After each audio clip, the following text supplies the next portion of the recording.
यहां हम राधा राधा बोलेंगे, प्रभु की चर्चा बोलेंगे। कोई प्रश्न करेगा तो जो शास्त्र सम्मत बात है उत्तर देंगे, नहीं तो मौन रहेंगे। प्रपंच की तरफ से पूर्ण मौन होना चाहिए। आपको पहली बार कोई खड़ा करके बात कर रहा है, समझ में आया कि इससे बात करना प्रभु को भूल जाना है, अगली बार से वो कहेगा राधे राधे, उत्तर नहीं देना। श्री हरिवंश, उत्तर नहीं देना। अंदर से श्री हरिवंश बोले, चल दिए। हमें किसी से क्या लेना देना।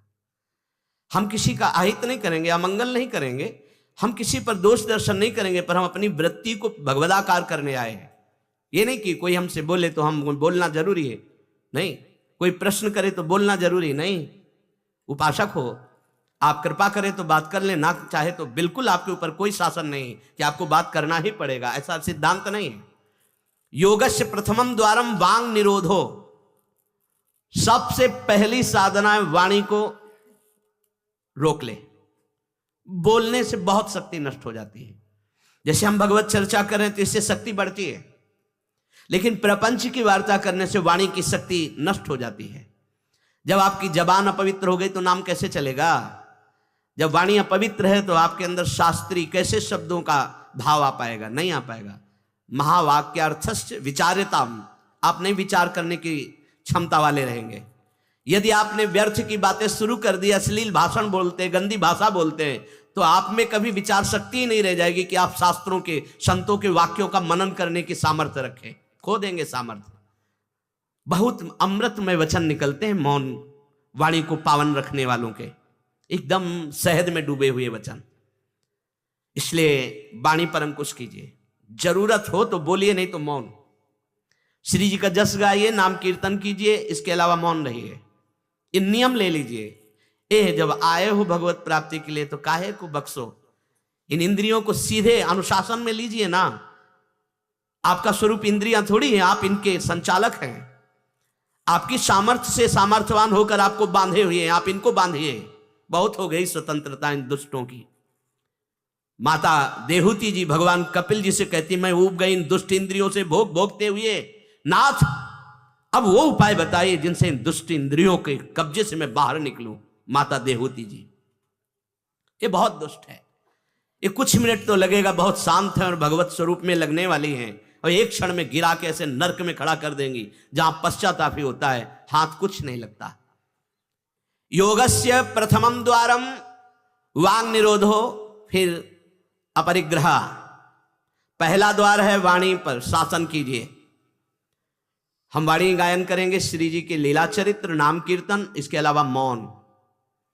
कई साधकों को यह स्पष्ट आज्ञा करी श्री जी की प्रेरणा से कि आप नहीं बोलोगे, तो उसका पालन करना चाहिए। जब सत्संग में आप सुन रहे हैं कि योगस्य प्रथमम द्वारम, तो आप अपनी वाणी को संयम में रखिए। किसी की मजाक, उपहास, किसी की चुगली, निंदा, ये सब बिल्कुल नहीं।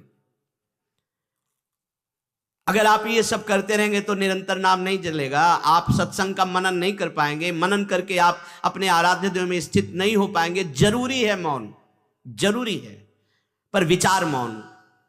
ये धाम है, इसलिए हम जड़ मौन की बात नहीं करते, विचार मौन। और वो मौन ही किस काम का, जो एक शब्द में हम बात कर लेते हैं, वो 5 मिनट लगाएं। जैसे कोई बात करनी, अब वो कुछ बोला, अब उसमें पूरी एकाग्रता, पूरी शक्ति नहीं, सीधे बोल रहे, स्विच ऑफ कर दे, क्या चला गया। जड़ मौन के लिए फिर ना ऊ कुछ नहीं, ना लिखना, ना पढ़ना, ना कुछ, बिल्कुल बालवत परमहंस स्थिति। कोई प्रश्न नहीं, कोई उत्तर नहीं, एकदम जड़वत, जीते जी मृत, जीवन मुक्त होने के लिए। तो वो ये श्रीधाम वृंदावन है, यहां उचित नहीं, क्योंकि यहां राधा नाम स्वयं हरि रटते हैं। तो हमारी जबान की सार्थकता है, राधा नाम कीर्तन करें, वाणी जी का गायन, इसके अलावा मौन रहे। दूसरा, अपरिग्रह, उतना ही स्वीकार कीजिए जिससे आपकी जीवन यात्रा चलती है, इसके बाद नहीं। एक भी वस्तु एक्स्ट्रा आपके पास नहीं होनी चाहिए। क्यों होनी चाहिए? जब रोज का रोज श्री जी दे रही तो तुम्हें एकत्रित करने की जरूरत क्या है? आपको जो दिनचर्या में चाहिए बस उतना ही, इसके आगे नहीं। एक भी कंबल एक्स्ट्रा नहीं रखना होना चाहिए, एक भी वस्त्र नहीं एक्स्ट्रा नहीं होना चाहिए। जो हमारी दिनचर्या में आ रहे हैं कि 2 कॉपिन, 2 मार्किन, बनियान, स्वेटर, 1 कंबल या 2 कंबल, जिससे आपकी दिनचर्या कट रही, बस इसके अलावा आपके पास कुछ नहीं। आपकी जो दिनचर्या है, वो दिनचर्या जो प्रभु दिए हुए हैं शरीर पालन पोषण के लिए, शरीर के लिए उतनी आवश्यक है। अगर सही दिनचर्या करनी तो राइट टाइम पे आपका पहले कंबल हटना चाहिए। समय कंबल फेंक दिया दूर, अब अपनी दिनचर्या में लग जाओ। काहे को शरीर को इतना दुलार करके बबुआ बनाए हुए हैं, कान के कंटूप ऐसे बांधे, मुंह में ऐसे बांधे, ऐसे क्या होना है इसको? ये जड़ शरीर है, जितना प्यार करोगे उतना ही परेशान करेगा ये। हाँ, इसको ज्यादा नहीं, आहार दे दिया, संयम नियम से स्नान ध्यान पूजा पाठ, हर समय भगवत चिंतन।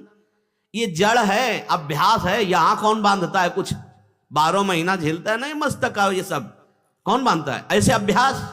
चलो इतने कमजोर अभ्यास के हैं तो जितना उचित वस्त्र उतना पहन लिया। अब ये नहीं कि सोमवार को हरा, मंगल को नीला और बृहस्पति को पीला, और अलग अलग दिन के अलग अलग स्वेटर, अलग अलग दिन के अलग अलग। भैया ये विलासिता नहीं। भगवत प्राप्ति करनी तो एक स्वेटर में 10-5 साल तो कट ही जाएंगे, दूसरा हम क्यों लें? एक जीपर मिल गया, उससे शरीर ढक लिया, 10-5 साल चलेगा, 2-3 महीने पहनने को होता है। हर साल नया तो भाई हमें क्या कर, हमें कहीं जाना है क्या पार्टी में? हमारी यही पार्टी, बाबा जी की पार्टी।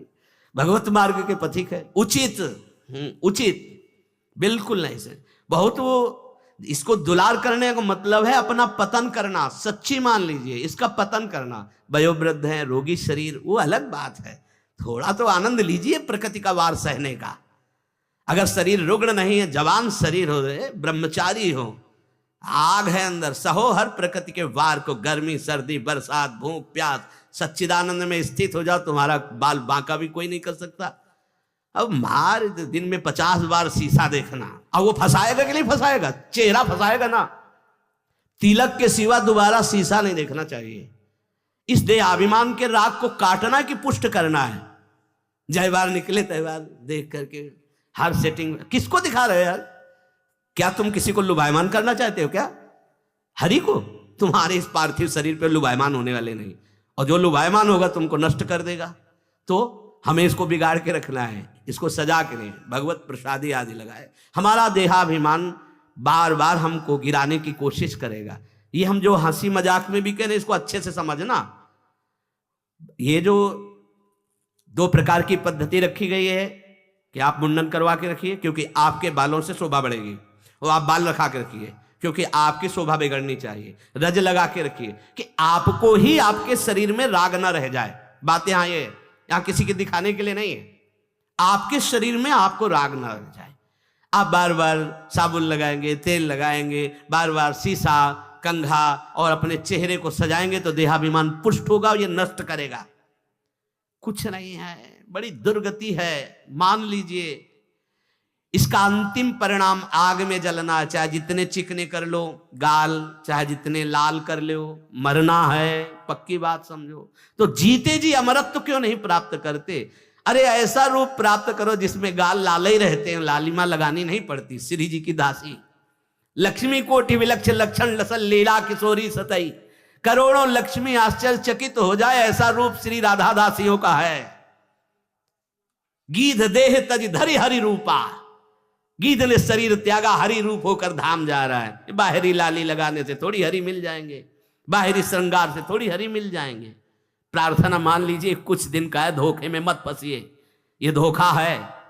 खेत में रक्षा करने वाले एक धोखा टांगते हैं, पैंट शर्ट टोपी लगा के, वहां कोई नहीं होता, लेकिन पशु धोखे में हो जाते हैं। ये धोखा है। अगर पशुवत बुद्धि रखोगे तो ये धोखा तुम्हें पूरे जीवन, पूरा का पूरा जीवन नष्ट कर देगा। इसी धोखे से निकलने के लिए हमें अवसर मिला है। योगस्य प्रथमम द्वारम वांग निरोधो अपरिग्रह, वाणी से मौन रहिए, जितनी आवश्यकता है उतना वस्त्र लीजिए। एक संत भगवान आए थे, एक मार्किन से बांधे हुए थे, साल उड़ाया तो बोले आपकी आज्ञा इसलिए ओढ़ लेते हैं। तो हम कहा किसी बाहर निकल के किसी को दे देना, हमारी श्री जी की प्रसादी, इसलिए हमारी प्रसन्नता के लिए। तो उनका ओढ़ लेते हैं, पर महाराज हम रहते ऐसे ही हैं। हमका धन्य है, नौजवान हो, बहुत सुंदर है। तो हमका आप बाहर जब निकलना किसी को देखना ऐसे आवश्यक है तो आप दे देना। तो बड़े प्रसन्न हुए, आदर करके उन पर हृदय में आदर हुआ उनका, नहीं मुझे नहीं चाहिए, मैं तो जैसी रहनी से रहता हूं। हमने घटिया घाट है एक फर्रुखाबाद फतेहगढ़ की तरफ, वहां रुके हुए थे।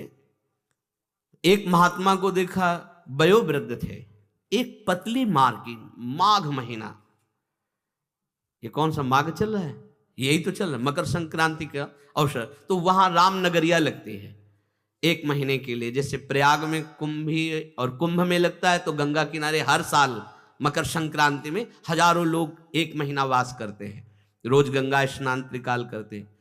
उन महात्मा जी के समीप रात्रि में गए तो शरीर कांप रहा था और मंत्राकार वृत्ति, एक झोपड़ी में बैठे हुए थे। बड़ी लज्जा लगी हमें अपने ऊपर कि हमारा जवान शरीर है, 30-35 वर्ष पहले की बात, और हम एक मार्किन पहने, एक मार्किन ओढ़े, ये तो केवल एक मार्किन पे है, तो हमारा क्या कर्तव्य बनता है, हमको ये भी फेंक देना चाहिए। ये वयोवृद्ध हैं और मौन है, तो उनसे प्रार्थना की कि यहां आश्रम से एक कंबल ले आए, आपका शरीर कांप रहा है। ऐसे मुस्कुरा के कहा नहीं, तो चोट पे चोट लग रही थी कि धिक्कार हमारे जीवन को, ये वयोवृद्ध होकर इतना तितिक्षापूर्ण जीवन, और हम जवान होकर के इसको सह नहीं पा रहे। आप सच्ची मानना, जो तितिक्षापूर्ण है बहुत जल्दी भगवत साक्षात्कार होता है। भगवान आदेश करते तास तितिक्षस्व भारत। आज हम केवल शरीर दुलार में अपने समय को नष्ट करते हैं, शरीर पोषण में। भाई देखो, ये छोटी छोटी बातें आपको देखने में लगती होंगी बड़ी बात है, यही आपको आपके आराध्य देव से विलग किए हुए हैं। महीना भर आप केवल ऐसे आहार करके देखिए कि जिसे तुम्हारा मन कहता अच्छा उसको हटा दीजिए।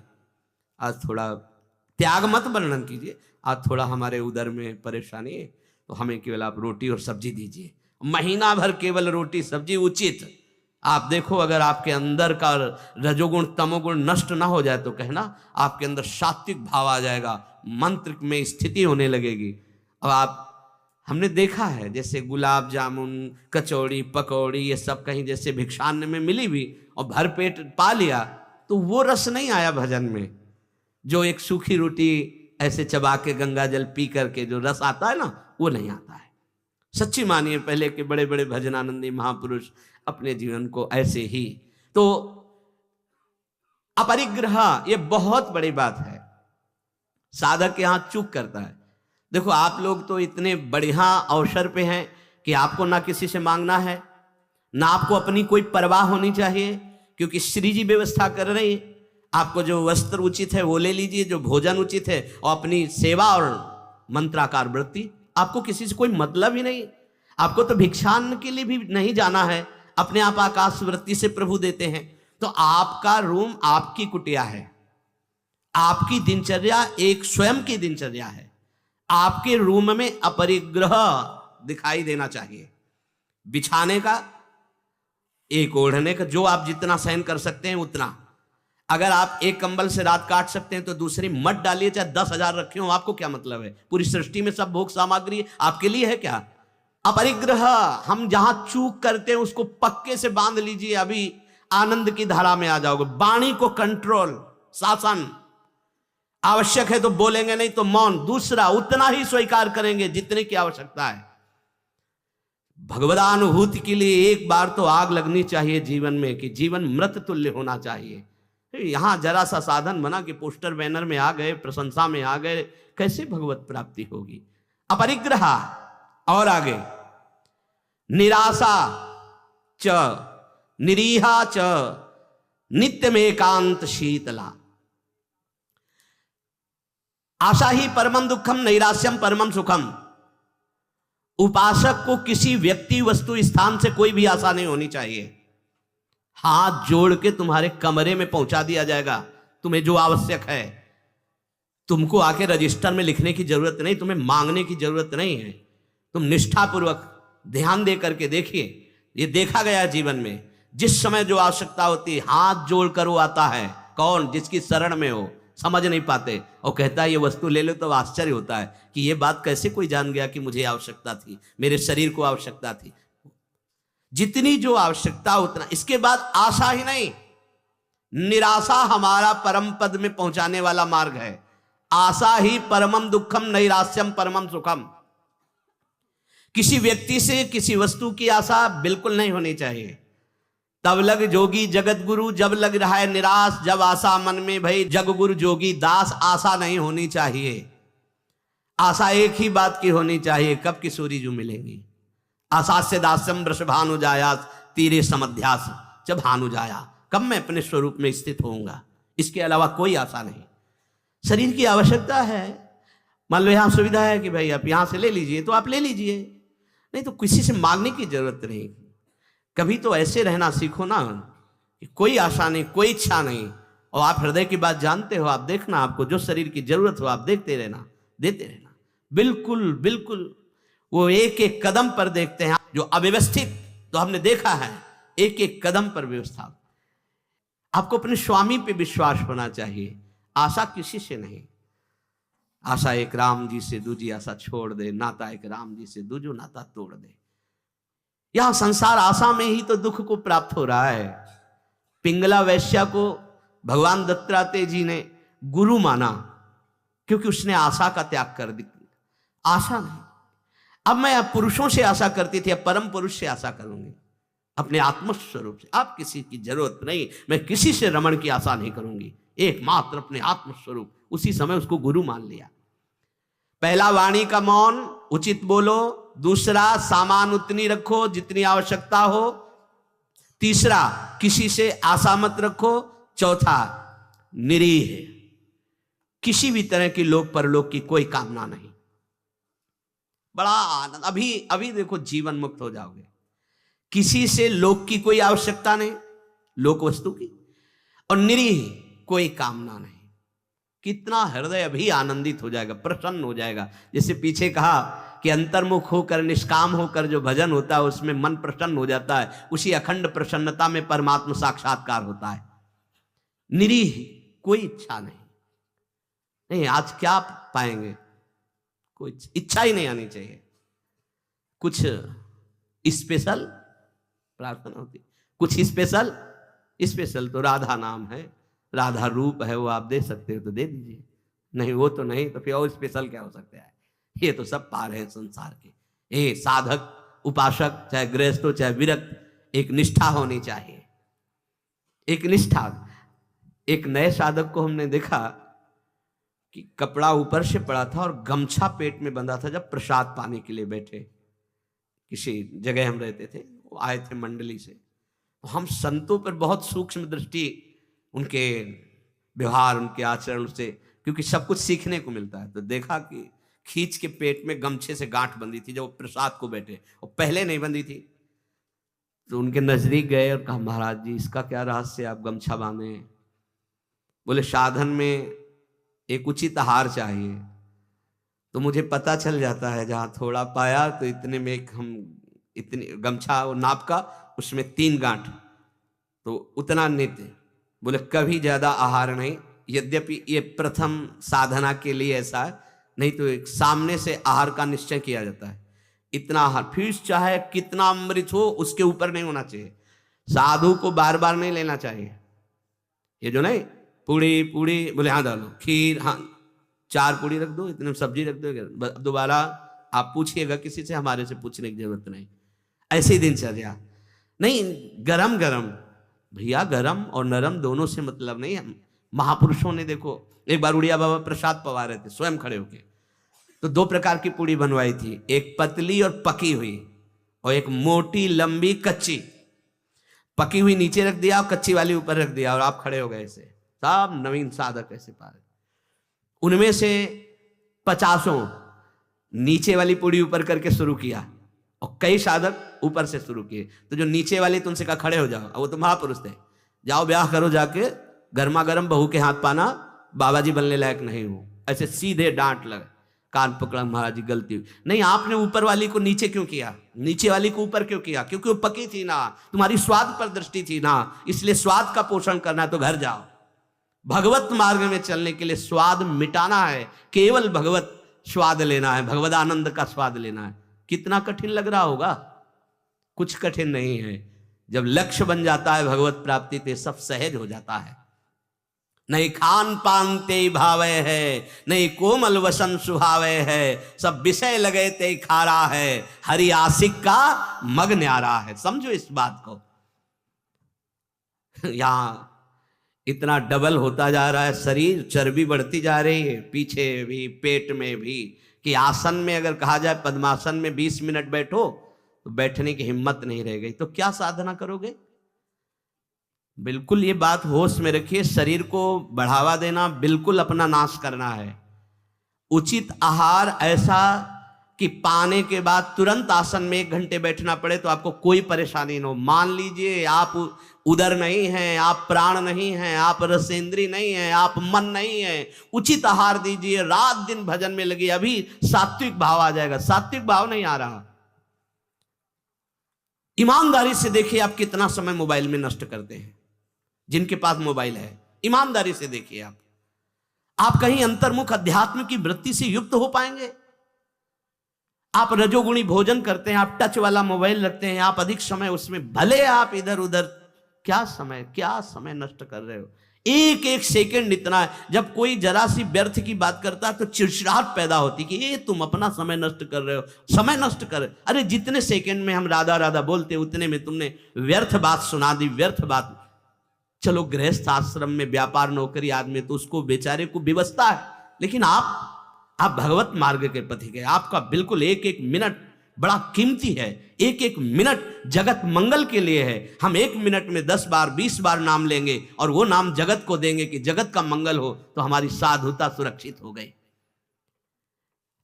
निरीह इच्छा रहित और नित्य में एकांतशीलता, नित्य एकांत में शांत भाव से, शीतल भाव से। एकांत बहुत खतरनाक है नवीन उपासक के लिए, यह अनुभव की बात है। जहां आप अपने कमरे में जाएं तो समाज से ज्यादा सावधान हो जाएं। पक्की बात कह रहा हूं। समाज में तो बहुत शालीन गंभीर स्वभाव अपने को रखना ही पड़ेगा, क्योंकि हजारों की दृष्टि है। एकांत में किसी की दृष्टि नहीं है, उसकी दृष्टि है जिसके लिए आप बाबा जी बने हो या जिसके लिए आप भगत बने हो। अब एकांत आपका कहां जा रहा है वो खुद देख रहा है। जो शास्त्र शीर्षा पुरखा सहस्राक्षा सहस्त्रपात, वो प्रभु देख रहा है कि तुम्हारी एकांत में प्रिय वस्तु क्या है। मोबाइल, सांसारिक नौटंकी नाटक, या विषय चिंतन, या विषय क्रिया, वो देख रहा है। और अगर आप एकांत में शास्त्र स्वाध्याय कर रहे हैं, नाम जप कर रहे हैं प्रभु के लिए, तो वो देख रहा है, वो भी देख रहा है। इसलिए प्रार्थना है नित्य में एकांतशीलता। आपका स्वभाव एकांत में बहुत ही सावधानी पूर्वक समय कटने वाला हो। एकांत साधु का सही तो परमार्थिक। कैमरे के आगे तो सब सही बोलेंगे, सही देखना होगा, सही हरकत में रहना होगा। एकांतिक आपकी हरकत क्या है, एकांत में आपका चिंतन क्या है, यही खास बात होगी। 2 मुखड़े होते हैं, एक होता है सामाजिक, एक होता है एकांतिक। सामाजिक से भी एकांतिक सावधान साधु का मुखड़ा होता है। असाधु का समाज में बहुत बढ़िया और पीछे कुछ और होता है। हर एक व्यक्ति की बुद्धि में 2 बुद्धि होती है, एक होती सुमति, एक होती कुमति। एक होती दैवी संपदा को वर्धन करने वाली सुमत, एक राक्षसी संपदा को। अर्थात कुछ ऐसे मुखड़े होते हैं जिनका एक मुखड़ा तो देवता होता है, दूसरा राक्षस होता है। अगर एकांत में तुम्हारा चिंतन, तुम्हारा आचरण, तुम्हारा विचार, तुम्हारी क्रियाएं कुमति के द्वारा हो रही हैं, तो सामने देवता बनोगे और पीछे राक्षस बनोगे। ये दुमुही चाल भगवत प्राप्ति के लिए बहुत बाधक बात है। जो तुम्हारा एकांत वही समाज, जो समाज वही एकांत। हम इष्ट और गुरुदेव के सीसी कैमरे में हर समय रहते हैं। हमारा इष्ट और गुरुदेव हर समय मुझे देख रहा है। दरवाजा बंद करने पर हम एकांत नहीं हो गए, वो गुरुदेव की दृष्टि है, हमारे आराध्य देव की दृष्टि। हमें पहले सोचना चाहिए, कुछ करने के पहले, कुछ देखने के पहले, कुछ सोचने के पहले, कि अंतर और बाहर दोनों जगह मेरे गुरुदेव सुन रहे हैं, देख रहे हैं, मेरे आराध्य देव सुन रहे हैं, देख रहे हैं। इसलिए नित्य में एकांतशीलता, एकांत में बहुत शीलवान, धैर्यवान, विनम्रता पूर्वक अपने मन को समझा करके केवल प्रियालाल में लगाना। एकांत स्थितिरिंद्रियो परमणे हेतुर्दमश्चेतसः संरोधे करणम समेनो विलयम यायादहम वासना। एकांत में रह करके बढ़ी हुई इंद्रियों के वेग का दमन करता है साधक, क्योंकि एकांत में इंद्रियां बहुत प्रबल हो जाती है। मन, इंद्रियां, खास जिस समय आप शयन करने जाते हैं उस समय बहुत सावधान। जब तक नींद ना आवे तब तक माला चलना चाहिए। उस समय मन के चक्कर में मत पड़ना, ये अनुभव की बात कहते हैं। जब तक आपको नींद ना आवे तब तक बैठ जाइए, माला चलाना शुरू कर दीजिए। शयन के समय खास, जिस समय आप अपने कक्ष में गए शयन करने, मोबाइल हो तो सबसे पहले कमरा बंद करने के पहले स्विच ऑफ करो, उसको बंद करो मोबाइल को। प्रार्थना मान लेना, अगर प्रार्थना मान लोगे तो प्रार्थना करने योग्य हो जाओगे। गेट बंद होने के पहले स्विच बंद होना चाहिए मोबाइल का। अब अपने कमरे में शयन के लिए गए हैं तो माला हाथ में लेकर बैठ जाओ। जब नींद आने लगे तो और धन्यवाद है कि माला छाती से लगा हुआ सो गए, धन्यवाद। अगर ऐसा नहीं है तो नींद आ गई है तो माला विराजमान किया, बिल्कुल नींद में जा रहे हैं, अब चले गए। थोड़ा भी समय इसको मनन करने का मत दीजिए उस समय, नहीं तो ये दिन भर साधन में लगाया गया है, उस समय कोई असाधन सोचवा देगा या करवा देगा। बहुत ये पॉइंट की बात है, समझ लेना आप। ये देखा गया है हृदय में, उसी बात को कहा गया जब साधन काल में देखा गया है, हृदय में देखा गया कि फिर मन उस समय मतवाला होता है कि अब तो पूरे दिन हम साधन ही तो की, तो 5 मिनट की मुझे छूट दे दो। लेकिन नहीं, उस समय कठोरता पूर्वक इसको साधन में, और जब नींद आ गई तो शयन करो, जब उठे तो फिर वैसी दिनचर्या प्रारंभ कर दी। तब मन भगवदाकार। एकांत स्थिर इंद्रियो परमणे हेतुर्दमश्चेतसः। एकांत में साधक अपनी इंद्रियों का दमन करे, बढ़ावा ना दे। देखो क्या साधन है।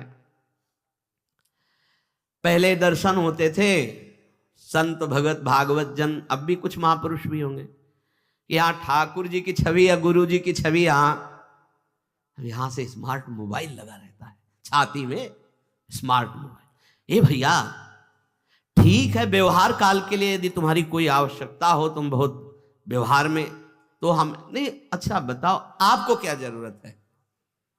राष्ट्रपति से बात करनी है क्या आपको? किस विधान में आपको कपड़ा बेचना है, अनाज बेचना है? आपको काम क्या है? किससे बात करनी है आपको?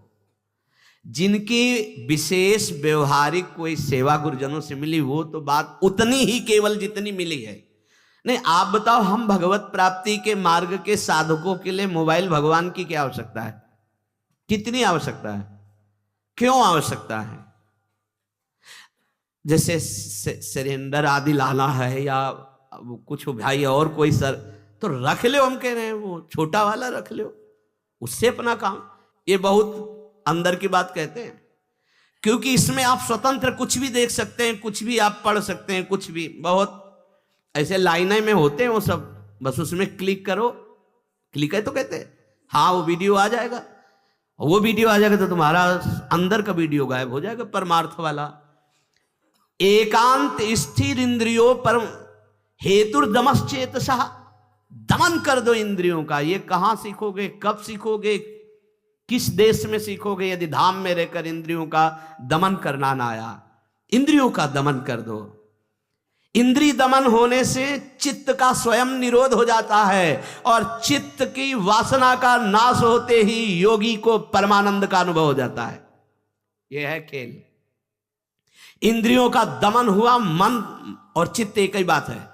चित्त का निर्वासनिक होना, ब्रह्मानंद का स्फुरित हो जाना, भगवदानंद का स्फुरित हो जाना, और फिर स्फुरित होकर अविचल भाव में स्थित हो जाना। यही जीवन मुक्त अवस्था मुनि की होती है, महात्मा की होती है। साधक सिद्ध अवस्था को प्राप्त हो जाता है। इसलिए जो सत्संग में सुना उसका मनन किया जाए, उसको जीवन में धारण किया जाए। देखो बड़े भाग्य से सत्संग ये मिल रहा है जो शास्त्र सम्मत। मन का और आसक्त संसार में हो जाना, मन का भंजन होकर परमात्मा प्राप्ति के लिए चलना, ये तो बहुत ही कठिन। आप सुन रहे हो, हम बड़े कृपा पात्र हैं जो आप सुन रहे हो। आप सुन रहे हो तो हम बड़े कृपा पात्र हैं कि आप ये सत्संग सुन रहे हो। नहीं तो इस सत्संग के सुनने के लिए अपने आप से गा लो, अपने आप से सुन लो, वो तो सुनने को मिलेगा क्योंकि उसमें, लेकिन इसमें सुना है, इसमें नाश नाश नाश, काट काट, हर संबंध, हर विषय, हर मनोरंजन का